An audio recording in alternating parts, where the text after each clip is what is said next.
Fondo, con Paco Ramírez. Gracias por continuar con nosotros aquí en su canal TVC. Hoy en A Fondo, déjeme decirle, vamos a platicar de la precampaña. Se terminan ya este próximo domingo, se acabó para beneplácito de prácticamente todos el tema de las precampañas, los spots, en fin, mil cosas. Pero ¿qué nos dejan?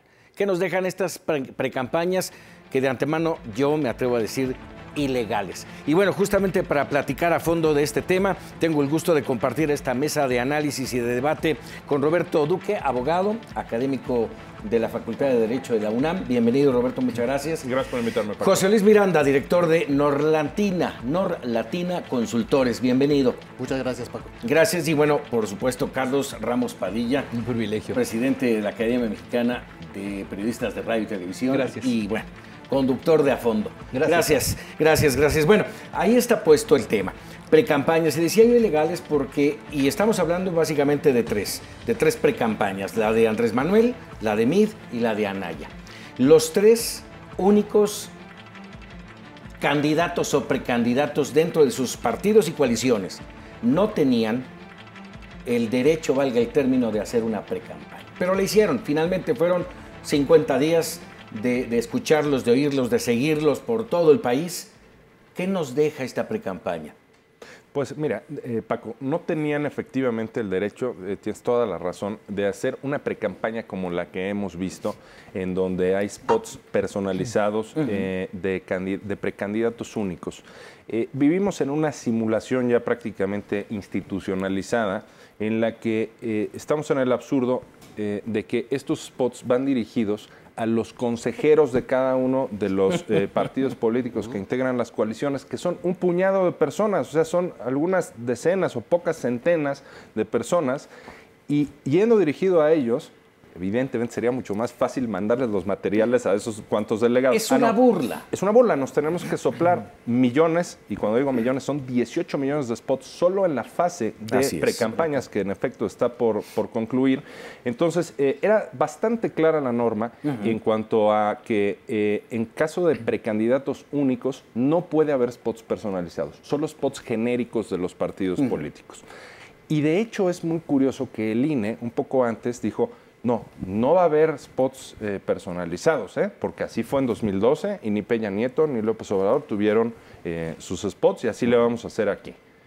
Y resulta que unos días después, que siempre sí se puede, que porque una sentencia del tribunal, cuando en la Constitución está el principio de equidad en la contienda. Esto es ridículo. Por ejemplo, frente a los independientes, qué inequidad tan brutal estamos viviendo, de que el privilegio de tener esos millones de spots solo es para los precandidatos postulados por partidos políticos. En fin, un completo absurdo, y llama mucho la atención que López Obrador, que sabía que la norma no lo permitía, preparó sus spots sin que él apareciera en ellos.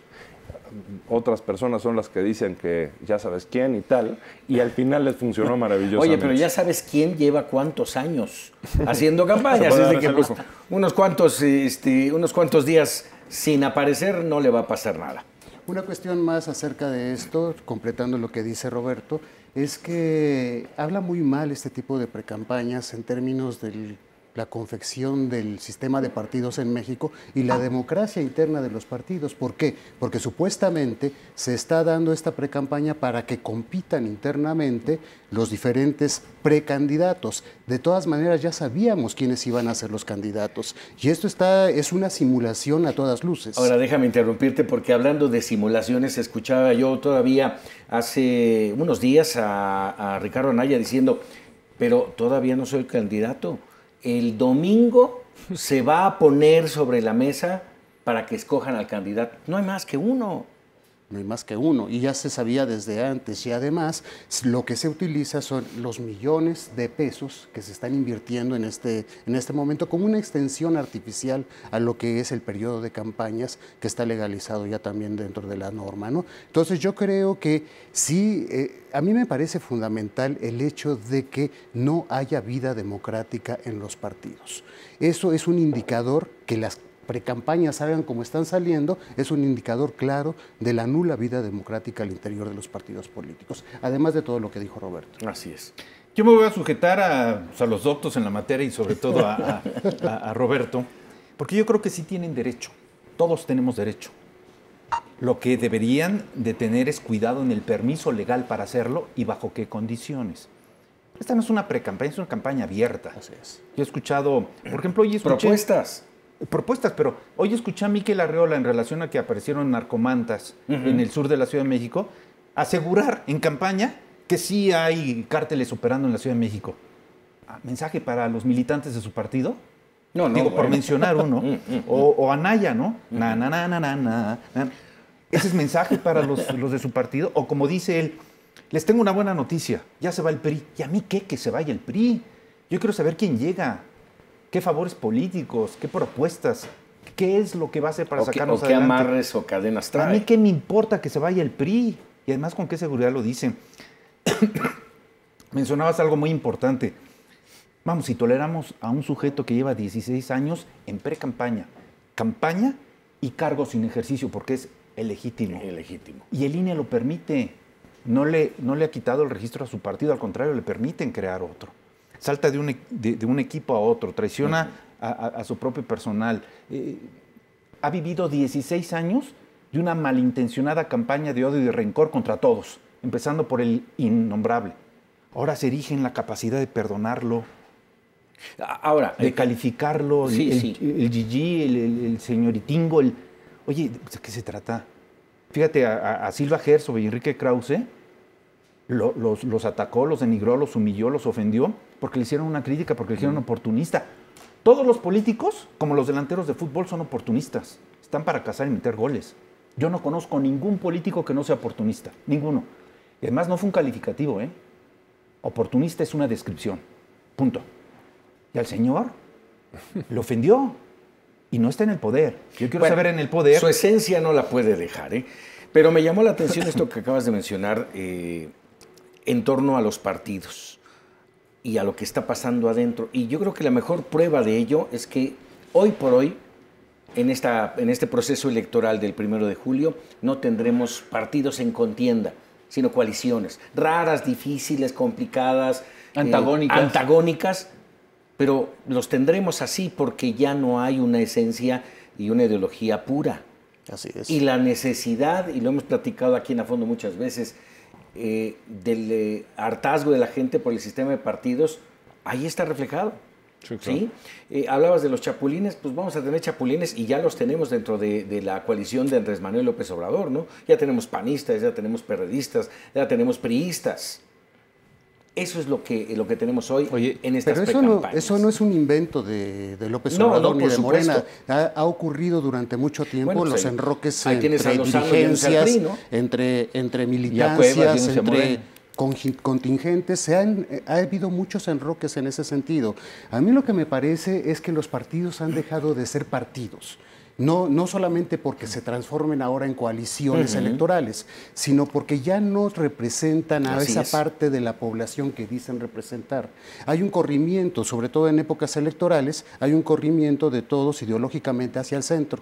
Y lo que hay que entender para poder, yo creo que ver qué es lo que está pasando en esta realidad, es que Morena no es un partido político, como no lo fue tampoco en algún momento el PRI. El PRI era un frente prácticamente que estaba organizado. Entonces, en ese sentido, si Morena está hecho para un día, está hecho para el día de las elecciones. No está hecho como partido político ni está ideado para que tenga discusiones internas, para nada. Está hecho para tomar el poder y para ganar una elección.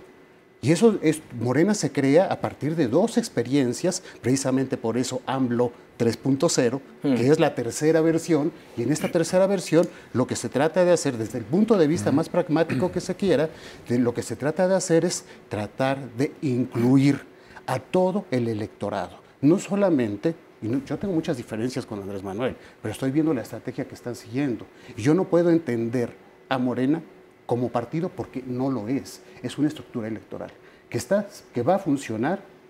Antes perdió porque no tenía esa estructura electoral. Esa es una autocrítica que se hacen implícita a ellos. Y precisamente por eso lo que están haciendo ahora es transformarse en una estructura electoral que sea capaz de tener presencia el 1 de julio del 2018 y tener la capacidad de poder defender ese voto que no lo pudo defender antes, según él. Pero se están convirtiendo en un receptor de cascajo.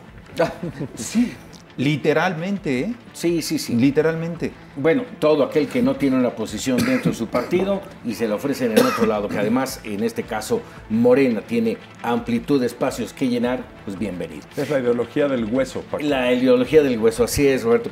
Déjenme, nos queda minuto y medio de este primer bloque y yo quisiera conocer cuál es su opinión en torno a lo que nos dejan a la sociedad estas precampañas. Muy bien.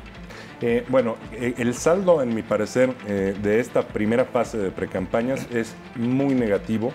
En primer lugar, por el nivel que hemos visto en los mensajes, en la propaganda. En efecto, decía Carlos Ramos Padilla que tienen derecho a hacer precampaña, por supuesto, sí, pero nada más que las precampañas van dirigidas a los delegados, a los consejeros de los partidos, no a la población en general, como se resolvió absurdamente en esta metralla de spots, en este alud de spots que nos han recetado.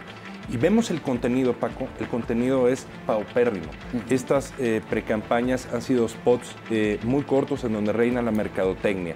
Entonces parece un concurso de jingles, de quién tiene la mejor cancioncita o quién tiene la frase más pegajosa o quién pone la mejor sonrisa de anuncio de pasta dental, en fin, quién toca mejor en una batucada, una cosa. ¿Y dónde están las ideas? ¿Dónde está el proyecto? Y han dicho, todavía se dan ese lujo, de decir que está prohibido hacer propuestas en la fase de precampaña. Bueno, quien diga eso es evidentemente no solo una mentira, es una memez, Paco, porque ¿cómo te puedes tú imaginar que llegue alguien con su delegado del partido o su consejero que lo va a elegir, ¿no? Y le diga, oye, vota por mí porque yo soy la mejor. ¿Por qué voy a votar por ti? Ah, no te puedo decir, porque está prohibido hacer propuestas. Es completamente absurdo, ¿no? Entonces, no, ningún lineamiento, ninguna disposición jurídica dice que está prohibido hacer propuestas, al revés. Y sin embargo, hemos visto, pues, que no, que el contenido es muy pobre. ¿La campaña? Sí, en el INE se plantea que no es factible hacer propuestas. No, en ninguna parte viene eso. Lo único que está prohibido es llamar al voto. Eso sí está prohibido. Es decir, vota el próximo 1 de junio. En precampañas no. Pero eso de que no pueden hacer propuestas es absolutamente falso. Yo no he escuchado que en el INE lo digan, pero si lo dicen, no han leído la ley. Ni el llamamiento a partidos, a votar por partidos, ni el llamamiento a votar, obviamente, por ellos. Entonces, esas son las dos cosas que no se permiten. ¿Qué nos dejan? ¿Qué nos deja esta precampaña? Bueno, yo lo que creo es que nos deja un sabor de boca muy amargo a la gente que estamos expuesta a la multitud de propaganda política de muy escaso nivel, de muy poca inteligencia, y que creo que la ocurrencia ha tomado el lugar de la inteligencia. Y aquí, ¿por qué? Porque está dirigida a nosotros, a los ciudadanos. No está dirigida, como bien dice Roberto, a las militancias, ni a los delegados, ni a los consejeros. Está dirigida a la ciudadanía. Y una ciudadanía que ya está de por sí harta de los partidos políticos, harta de la propaganda política, harta de las promesas que se hacen siempre en campaña, aunque nos la firmen, ante notario público. Claro. Después de todo esto, bueno, ya no los quieren oír. Ya no los quieren oír, y en ese sentido viene la campaña, que ahí esto es un terreno muy fértil para que la gente empiece a hartarse y a desprenderse ya desde este momento de lo que es el mensaje político electoral. Harta ya estamos. En 2 palabras me quedo, Carlos, ¿cuál es tu posición? 4 elementos. Hartazgo, náuseas, reprobación y saturación. Así es. Ni más ni menos. A regresar, si les parece, me gustaría que fuéramos campaña por campaña, candidato por candidato, o mejor dicho, precampaña por precampaña. Vamos a mencionar el INE. Exacto, vamos a regresar después de un corte. Estamos en A Fondo hablando de las precampañas. Regresamos.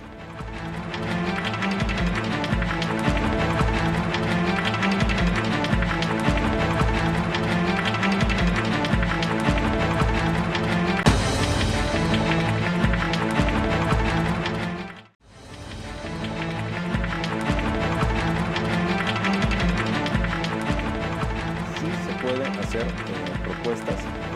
Pues aquí seguimos Aquí seguimos en la mesa de A Fondo, hablando de las precampañas, y antes de irnos al corte les hacía la propuesta. Vamos a hablar, vámonos, precampaña por precampaña, precandidato por precandidato.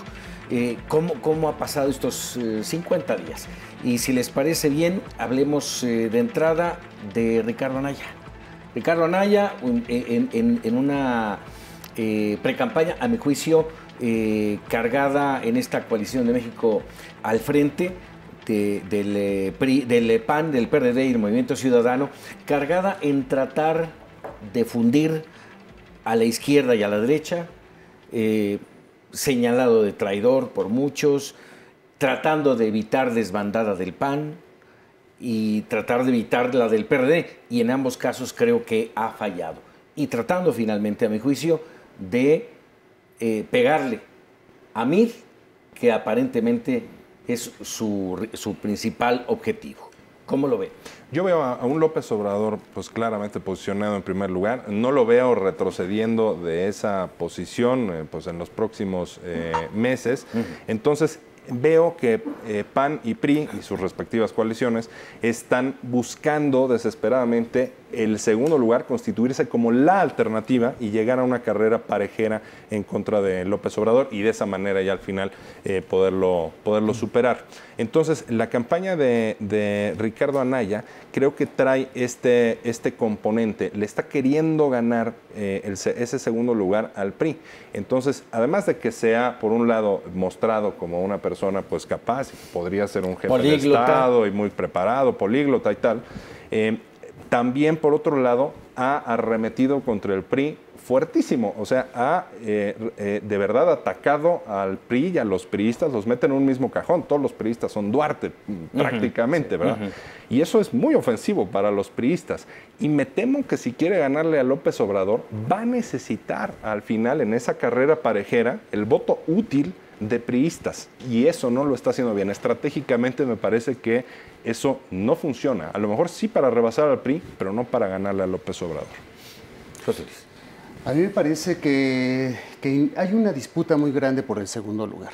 Para hacer una competencia a López Obrador en este momento se tiene que posicionar cualquiera de los dos partidos, ya sea el Frente o ya sea el PRI, en el segundo lugar. Y esa es la lucha que se está dando en este momento. Si hay alguna frase que pudiese resumir lo que fue la precampaña de Anaya, sería, desde mi punto de vista, únete al frente, conmigo al frente. A mí, yo creo que Anaya ha cumplido con todas sus ambiciones en este momento. Lo ha hecho a pesar de todo y en contra de todos, de su propio partido, de la propia Margarita Zavala, del propio Felipe Calderón. Hizo de alguna manera que Margarita Zavala se fuera de se apropió del partido. Se apropió del partido y además lo debilitó mucho como partido político. Y me atrevería a decir si se apropió de la coalición. Así es. Y tiene un reto muy grande. ¿Cómo conciliar ideológicamente lo que ha sido el PRD, que fueron sus enemigos mortales durante muchísimo tiempo, con un ideario político conservador, centro conservador, como es el del PAN? Es muy difícil en términos ideológicos hacer eso. Esto no es otra cosa más que una unión en este momento de carácter electoral, una coalición de carácter electoral. No me la imagino como coalición de gobierno porque hay cosas que no se pueden en este momento discutir y tampoco ellos se lo están planteando de esa manera. La coalición sí tiene futuro. Hay estructuras políticas muy fuertes, tradicionales, en diferentes partes del territorio nacional, se lo reparten perfectamente, son complementarios en ese sentido y precisamente por eso la suma sí puede hacer fuerza dentro del frente. Sin embargo, yo creo que tiene un negativo. El negativo es de que para nada, y ahora se están abriendo otras cosas acerca de los grandes escándalos que tiene Anaya, y Alejandra Barrales también tuvo los suyos. En la época de la campaña, yo creo que va a salir la propaganda negra, no solamente en contra de López Obrador, como ya es tradicional en las últimas dos, y además es algo que ya en todas las campañas del mundo se puede verificar, sino también la campaña negra en contra de cada uno de los ya candidatos. Así es, así es. Bueno, yo me felicito que Roberto sea un provocador. Motiva muchas cosas. Yo no veo perdón, estamos hablando de un candidato. De un candidato. No veo a Anaya como jefe de Estado. Exacto. ¿Dónde está su historial? ¿Dónde está su biografía? Sí, ¿Qué ha pero hecho? no lo ¿Qué dijo. cargos públicos? Dijo que pretende verse como tal. Y un jefe de Estado que anda en batucadas. Eso es lo que te muestra Tienes para razón. llegar a ser jefe de Estado. A ver si nos da tiempo, dentro del análisis de Anaya, Meade y López, hablar del voto útil, porque yo creo que uno de los factores que van a alterar la decisión ciudadana en estas elecciones va a ser que no funcione el voto útil. ¿Qué me refiero a lo que decía José Luis? No todos los panistas van a votar por Anaya, y quiere ser un voto útil o corporativo, como antes se decía. claro. O muchos panistas van a optar mejor por el PRI, porque no le dan el voto a la izquierda, aunque estén aliados con la izquierda. No todos los priistas van a votar por Meade, ¿eh? En fin. A ver, Anaya, habla inglés y francés, ¿qué me importa? Él no sabe lo que yo hablo. A mí qué me importa que hable lo que hable. Envía mensajes a Trump en una campaña para militantes, para defender a los Dreamers. Es un tipo que defiende al país con una gran categoría frente a las ofensas de Trump por el muro. Lo hace, verdaderamente me sorprendió el discurso que dio en Estados Unidos, incluso en inglés, pero viene aquí a pelearse a pedradas para defender a Yunes en Veracruz con la gente de México. ¿Cuál es el estadista? ¿El que habla bien claro y en inglés, allá? ¿O el que aquí, a escupitajos, se entiende con la gente? Un hombre que divide a su propio partido, porque si hay que considerar, le comió el mandado al Calderón, un expresidente, a la esposa de Calderón, una primera dama que no es impreparada, ¿eh? Es una mujer en tu carrera, en leyes, gran académica, una mujer que impulsa mucho. Se decía que ella dominaba como Marta Fox, Así en fin, es, ¿no? así es. Se los comió Anaya, ¿eh? Sí. Pero dividió el partido. Es muy bueno para el debate. Yo estimo que López Obrador, como siempre, no se va a presentar y se va a comer a Meade en 3 patadas. No lo ves así, retomando tus palabras, no lo ves como un presidenciable. ¿Ustedes lo ven? Bueno, lo es, ¿eh? Aquí, Sí, sí. ¿A Anaya? Sí, Anaya. No es lo que yo expresé. O sea, no es que yo lo vea como jefe de Estado, ni mucho menos, ni como estadista. Creo que una parte de su estrategia es hacerse ver como alguien muy preparado para el cargo, y luego la otra parte de fustigar ferozmente al PRI. Yo creo que efectivamente Ricardo Anaya ha tenido una ambición desmedida por el poder, y que eso en efecto ha lastimado pues a su propio partido, ¿no es cierto? Y como con toda probabilidad va a figurar en la boleta electoral Margarita Zavala, pues ya vamos a empezarlo a ver. En las precampañas no lo vimos porque los independientes han estado recabando firmas y no han tenido el privilegio de los spots. Pero cuando entran las campañas, que van a tener tiempo y van a tener mucho mayor protagonismo los candidatos independientes, creo que en efecto puede afectarle a Ricardo Anaya pues ese problema de haber fracturado a su propio partido. Oye, no tienen el privilegio de los spots los independientes, pero Margarita ha hecho pedazos o tratado de echar pedazos a Anaya con su corrupción personal y en el manejo de dinero en la fundación, ¿no? Vamos a centrarnos de nuevo con los precandidatos actuales. Vámonos con José Antonio Meade. Un José Antonio Meade no militante, en un PRI devaluado, con una administración de Peña Nieto con muy baja calificación, tratando de y pidiendo háganme suyo. Así es. Sí, y que finalmente no solamente lo hicieron suyo, se lo devoraron. Ahora es un priista, con todo lo que ello implica. Siempre lo ha sido. Siempre lo ha sido porque ha estado dentro. Bueno, es una gente muy camaleónica también. Yo creo que es un funcionario de carrera, digamos, que como funcionario puede ser bueno, malo, regular. Y bueno, es otra la calificación que le podemos dar como funcionario a como se la damos como líder partidario o de una coalición para llegar a la presidencia de la República. Es diferente. No necesariamente un buen funcionario, concediendo que sea buen funcionario, porque hay muchas polémicas respecto a eso mismo, no necesariamente un buen funcionario puede ser un buen candidato. Sí, claro. Caudillo, candidato, lo que sea, caudillo como lo es Andrés Manuel López Obrador.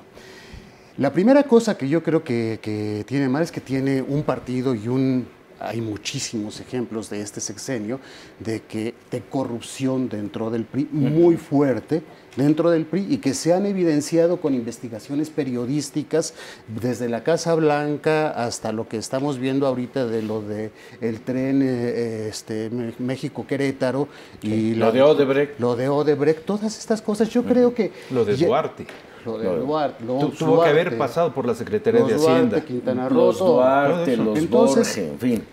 esa imagen yo creo que es muy vulnerable. La imagen que trata de vender en su campaña el PRI acerca de un candidato impoluto, yo creo que es absolutamente vulnerable. No es posible mantenerla por la evidencia. Es decir, no se pueden inventar una realidad a pesar de que la gente esté convencida de otra cosa. Entonces, tratar de venderle mentiras a la gente y no se la cree en el fondo. Y no han entendido eso. No han entendido eso.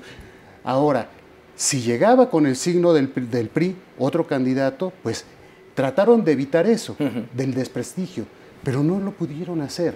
Y en ese sentido, la precampaña de Meade ha estado marcada por tratar de, primero, hacerse, digamos, el gracioso y que lo acepte el propio PRI, como tú mismo decías, Paco. Así es. Y es algo bien interesante eso, porque no era gente del PRI y lo primero que tiene que hacer es congraciarse con ese partido. No, bueno, sí. y tan quiere congraciarse que toma pleitos que no le corresponden. Uno de ellos, el problema con Javier Corral, el de Chihuahua, ¿sí? Cuando no lo tocan y él sale a defender una causa que no le corresponde. Eso es lo que quería decir y con esto termino. Hay un discurso que parece electrocardiograma. Hay un discurso que está primero tratando de justificarse a sí mismo, después atacando, después conciliador. No hay una línea, no hay una consecuencia dentro de la comunicación social del candidato, del precandidato. En ese sentido no hay coherencia, no hay nada que yo pueda encontrar que atrape a la gente y que realmente la atraiga hacia sus preferencias. Así es. Es un electrocardiograma, pero en fase de infarto al miocardio, ¿no? Nada más está así. Sí. A ver, no le voy a restar méritos a Meade. Es un hombre muy preparado. Sí. Es un hombre que tiene una gran experiencia en el sector gobierno.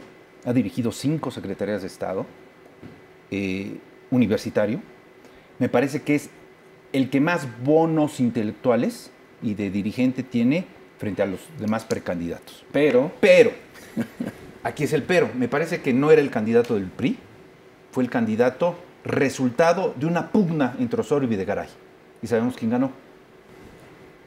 De ahí comenzamos mal. Segundo, no es mediático. Nada mediático. No hace clic con la gente, no tiene buen verbo, tiene un discurso, como yo digo, en infarto. Decir, por ejemplo, que Irapuato ya no es noticia ni por las fresas, a la gente de Irapuato, decir que quede claro, las calles son para los delincuentes, y de ahí para adelante. No sé si lo cuidan o no lo cuidan, o la improvisación no se le da, o son rebotes por la tensión, pero bueno, deben estar preparados para ello. A mí me parece que hay algo muy interesante que puede suceder con Meade, que no quiere decir que vaya a perder. Ojo, pero varios candidatos a gobiernos de estados pueden ganar más votos que el presidencial. Del PRI. Claro. Ahora, y además cargándole, en un momento te doy la palabra, Roberto, cargándole otro peso más. El ser el estandarte de una operación cicatriz que da un paso y da otro paso y la cicatriz simple y sencillamente no llega al interior del PRI. Pues no sé si es cicatriz o no, pero yo a finales de enero seguí oyendo abrazos de Navidad del señor Meade, que dices, oye, nadie le cuida los spots, el INE no vigila. ¿Y cuántas veces ha salido con Osorio Chong? Bueno. Adelante. Bueno, José Antonio Meade efectivamente es un freno de mano el que tiene con la impopularidad tremenda que tiene el presidente de la República, el PRI en general, con los escándalos de corrupción de los gobernadores y demás. Eso es algo muy difícil de revertir. Y en este contexto es en donde es muy singular que el PRI postula a un no priista como reconociéndole la virtud de no ser priista y además lo dice así y ese es prácticamente su fuerte. Muy limpio en las manos. Exactamente. Es porque no es priista, no es de los nuestros. Exacto. Entonces, creo que esa parte es interesante porque si su fuerte es, y yo concuerdo completamente con Carlos, que es un tipo muy, muy preparado y capaz y un buen funcionario, si su punto fuerte es que va a ser el estadista, ahí sí, que va a llevar a México, que va a encaminar a México para transformarse en una potencia mundial, esa es toda una cosa. bueno, pues qué bien lo ha disimulado en los spots, ¿no?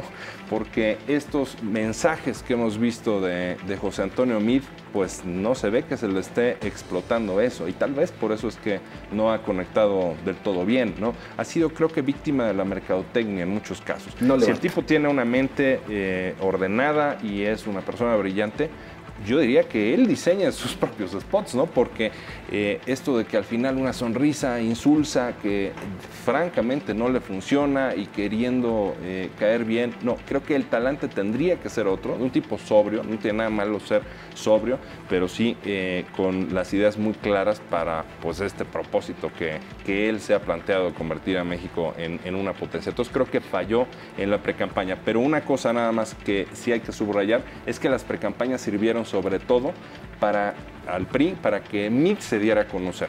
Porque López Obrador ya llevaba 16 años, como ya dijimos, y Anaya llevaba también cientos de miles de spots como presidente del partido, ya se habían dado a conocer. Entonces eso le sirvió a Meade para darse a conocer. Y en este medio tiempo, llamémosle así, al periodo de intercampañas, pues creo que todos tendrán que revisar y plantear muy bien su estrategia hacia las campañas, ¿no? Así es. Vamos a hacer un corte y vamos a regresar con el análisis del tema Andrés Manuel López Obrador aquí en A Fondo. Volvemos.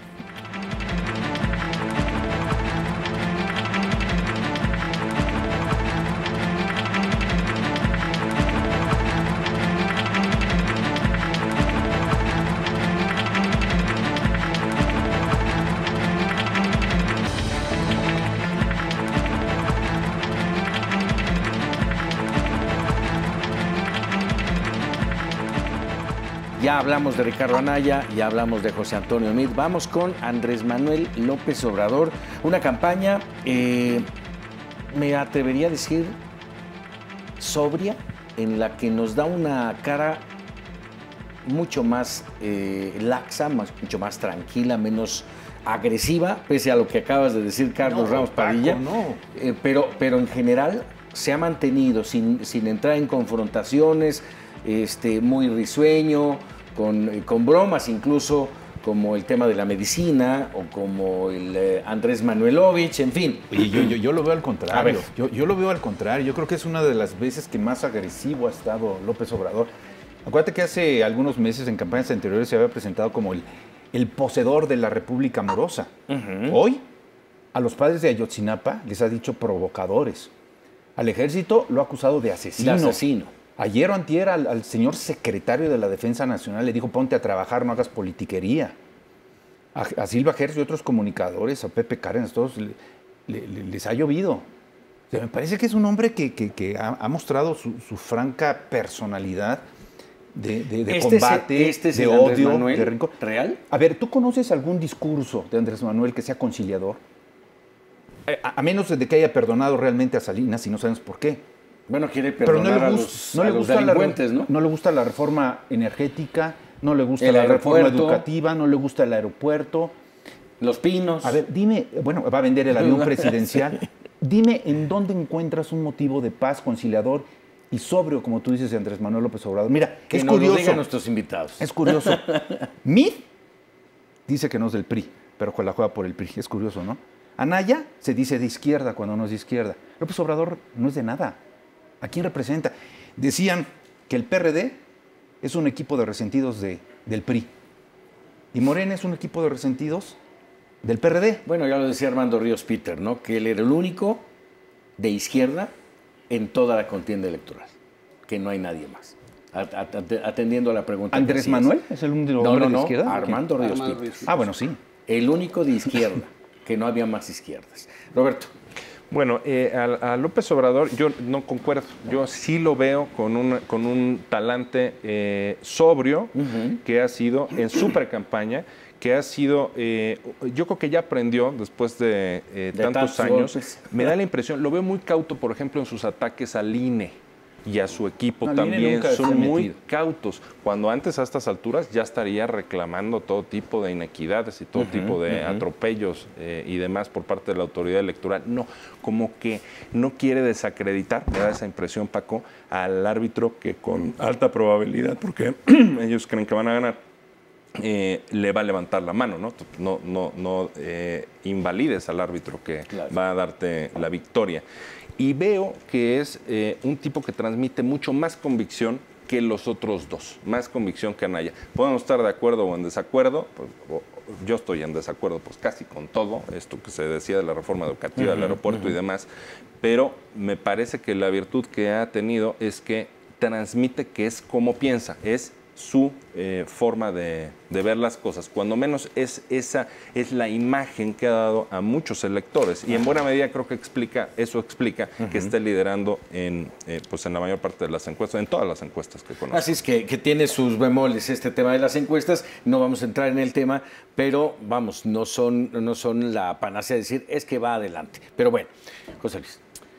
Yo creo que también el calificativo de una precampaña no puede ser, esta precampaña de Andrés Manuel no es una precampaña como la que ha tenido antes ni las campañas anteriores. Ha cambiado, sí ha cambiado, ha sido mucho más cuidadoso, coincido en eso.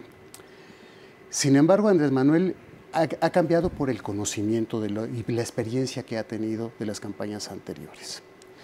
En ese sentido, yo lo que creo es que se dio cuenta de que desfondó al PRD. Prácticamente Morena desfonda al PRD y la cuestión en términos electorales, sobre todo en la Ciudad de México, que era el bastión del PRD. En este momento, las tendencias electorales en la Ciudad de México favorecen a Morena. Desfonda al PRD, pero no le alcanza. No le alcanza con esos votos para llegar a la presidencia. Se da cuenta de eso. Y entonces la precampaña de Andrés Manuel, para ser consistente con lo que dije en una intervención anterior, lo que hace es tratar de ampliar esa base electoral. Y esa base electoral la tiene que hacer con socialdemócratas, con gente que viene del centro derecha, con gente que viene del PRI, con la gente que existe realmente, con los otros sectores. Bueno, ha dicho que está abierto al que quiera. Hasta a perdonar a Salinas de Gortari. Exactamente. Sí. Digo, yo no sé si está en posición de perdonar o dejar de perdonar. Eso, lo que es cierto es que le está funcionando, porque ciertos contingentes, no solamente los liderazgos de Gabriela Cuevas o de otras gentes, se están pasando. Hay liderazgos completos campesinos que se están yendo desde el PRD a Morena. Y eso es algo bien interesante. Cuando uno ve las tripas de la movilización y de los enroques, no de la gente, no de los dirigentes, sino de la gente, de los contingentes, sí se están pasando de un lado al otro y Morena está concentrando a una mayor concentración de gente. Hasta hoy, sí, perdón. En ese sentido, lo que yo creo es que es efectiva esta precampaña de Andrés Manuel López Obrador. Ha sido efectiva porque está siendo eficiente para lo que fue planteada. No estoy de acuerdo ni siquiera conozco bien sus propuestas. Es el único que además ha entregado un proyecto de nación. ¿Gabinete? Un gabinete. Bueno, ya se sienten funciones. Sí, claro. Ya se sienten funciones, claro. Muy poca gente, como dices Jesús Silva Herzog Márquez, muy poca gente se puede entusiasmar con el gabinete que planteó. Sin embargo, ya se conoce. Algunos comunicadores dicen que fue un error con tanta anticipación mostrarlo. Otros dicen, bueno, ya sabes con qué cartas va. Que muchos ni se acordarán en este momento. ¿De quiénes son? De quiénes son. De quiénes son. Pero ya lo hizo y es el único que lo ha hecho. Y además, lo que no hay que negar es que en este momento Andrés Manuel está una vez más marcando la agenda. La agenda todos los días. Y electoral. Déjame preguntar esto rápidamente. Efectivamente, las encuestas, insisto yo que no son la panacea, marcan a Andrés Manuel al frente y la lucha por el segundo lugar entre Anaya y Meade. Efectivamente, ha sido una precampaña exitosa para Andrés Manuel, así lo diría yo, parafraseándote, porque se ha mantenido en ese lugar. Sí. Mi pregunta es, no ha crecido, o sea, se ha mantenido, pero no ha crecido. ¿Le va a alcanzar para llegar al 1 de julio y ganar? Y la lucha entre Anaya y Meade se va a concretar exclusivamente en eso, y aquí vengo con lo que tú mencionabas hace un rato, Carlos, el voto duro, el voto anti-PRI, el voto anti-PG, todos esos van a influir en esta contienda. No, y el voto que se va a atomizar o lo van a atomizar los independientes. Así es. Se van a llevar un buen cúmulo. el voto de los mexicanos en el extranjero. Es decir, no estamos considerando todas las variantes. Pero, a ver, yo sigo insistiendo, para mí, mi punto de vista, Andrés Manuel no es nada sobrio, pero tampoco nada constante. Es decir, lo que yo veo de él es que no ha aprendido nada, sigue haciendo lo que se le pega la gana, de la misma forma y en la misma copia que siempre lo ha hecho. A ver, en su política o en su diseño de campaña, pues que no en la contienda pasada no destapó a Marcelo Ebrard para la Secretaría de Gobernación. Y en una ocurrencia, en un noticiero nocturno, dijo, no, Ebrard, no, mejor va Juan Ramón de la Fuente, y el rector ni lo sabía. Digo, ¿ya se nos olvidó eso? No hay ninguna variante. Ahora, constante, el señor ha vivido 16 años de provocar el odio hacia los demás, a sus opositores. ¿Y Durazo? Ya se le olvidó el historial de Alfonso Durazo al señor López Obrador para que nos propongan para manejar seguridad nacional. Ebrard, ¿qué nos propone como nación? ¿Lo mismo que hizo en la capital del país? ¿La fuga que se dio porque eso fue lo que hizo a París? A París. Esa es la honestidad valiente del señor López Obrador, es su factor constante. Romo no lo acusó públicamente Andrés Manuel López Obrador de ser un saqueador corrupto y vende empresas. Ahora es quien opera. Bueno.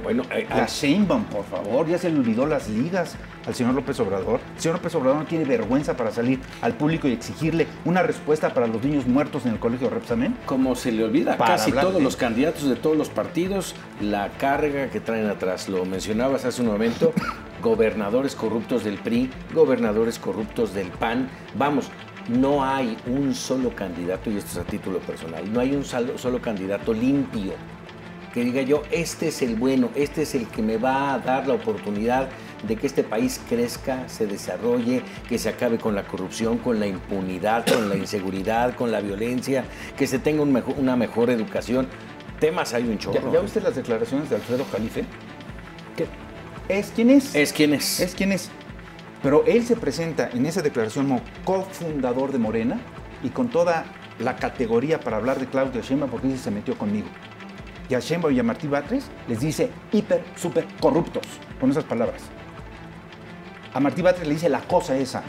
Están entre ellos, ¿eh? Esa es la consistencia de López Obrador.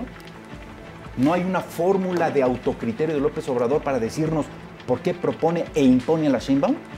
Por favor. Bueno, pues ahí está el panorama de estos tres precandidatos que a partir del domingo inician una intercampaña en donde en teoría no podrán hablar prácticamente de nada por instrucciones del Instituto Nacional Electoral y regresarán el 30 de marzo ya con las campañas en forma. De eso vamos a hablar regresando al corte aquí en A Fondo.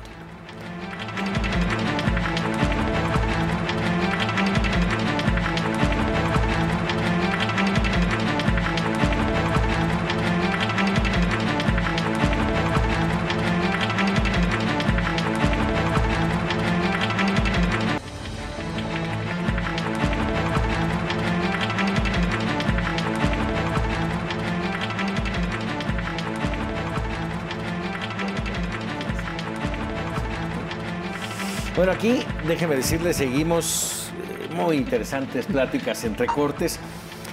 Ya hablamos de lo que nos dejaron las precampañas, ya hablamos de cada una de las precampañas, de Andrés Manuel, de Anaya, de Mid. Expusimos lo que consideramos que han sido estas precampañas. Entramos a partir de este domingo en un periodo de intercampaña en la que seguramente los partidos y los candidatos, dado que no podrán hacer mucho en medios ni salir valga el término, a la calle a llamar al voto, tendrán que reconstruir, reconformar aquellas partes de su campaña que todavía no prenden en algunos casos o que se han estancado, como platicábamos en el caso de Andrés Manuel.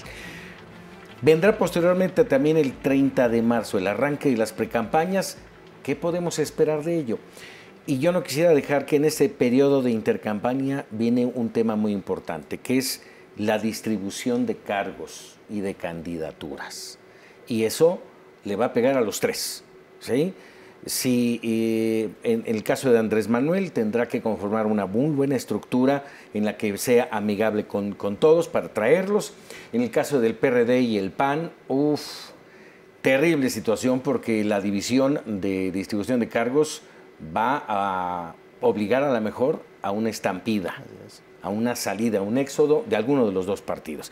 Y en el caso del PRI, este tema de la operación cicatriz, que yo insisto todavía no se da, vamos a ver de qué manera la posición de Osorio Chong marcará el derrotero en esa campaña. Pero bueno, ¿qué nos espera en este periodo? Voy a empezar con Carlos Ramos Padilla. Te veo muy ansioso.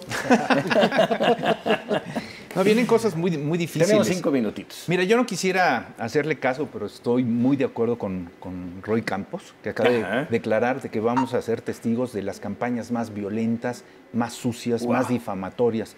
Bueno. Y especialmente porque las redes sociales no están reguladas. Eso va a ser muy grave para el país, porque en el 2000 ya habíamos dicho, ya pasamos el parto de la democracia, no hubo un solo disparo y ejercimos un cambio de ideología y de poder. Ahora estamos peor. Ya llevamos candidatos muertos, ¿eh? Bueno, estoy hablando de lo suavecito. Sí.